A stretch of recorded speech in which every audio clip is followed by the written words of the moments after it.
सत्तेवरती आहे तरी सुद्धा रोजचं वृत्तपत्राचं पान त्या ठिकाणी शेतकऱ्यांच्या आत्महत्येशिवाय पूर्ण होतं की नाही असं वाटायला लागलंय. रोज शेतकऱ्यांच्या आत्महत्या होत आहे. सत्तेवरती कोणतंही राजकारणाचा पक्ष येऊ शेतकऱ्यांच्या आत्महत्या थांबलेल्या नाहीत. अरे एसी मध्ये बसून डायनिंग टेबल वरती बसून काजू बदाम खाता खाता शेतकऱ्यांच्या समस्या समजत नाही.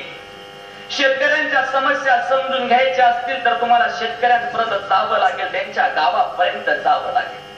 काट्या कुट्यांचा तुडवीचा रस्ता माझ्या गावाकडे चल माझ्या बसता. काट्या कुट्यांचा तुडवीचा रस्ता माझ्या गावाकडे चल माझ्या बसता.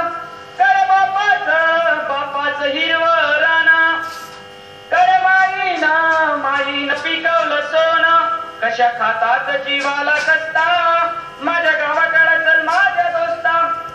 डब्यात साखर गोड तिथं बापाच्या हाताला फोड. भाव ठरतोय त्याला न पुसता भाव ठरतोय त्याला न पुसता. माझ्या शेतकरी बाचं सगळ्यात मोठं दुर्दैव काय माहितीये का? तो त्याच्या मालाची किंमत ठरवत नाही. खरं म्हणजे कॉर्नची किंमत कोण ठरवतं? कॉर्नचा मालक ठरवतो की नाही? कोको कोलाची किंमत कोण ठरवतं? कोको कोलाचा मालक ठरवतो की नाही?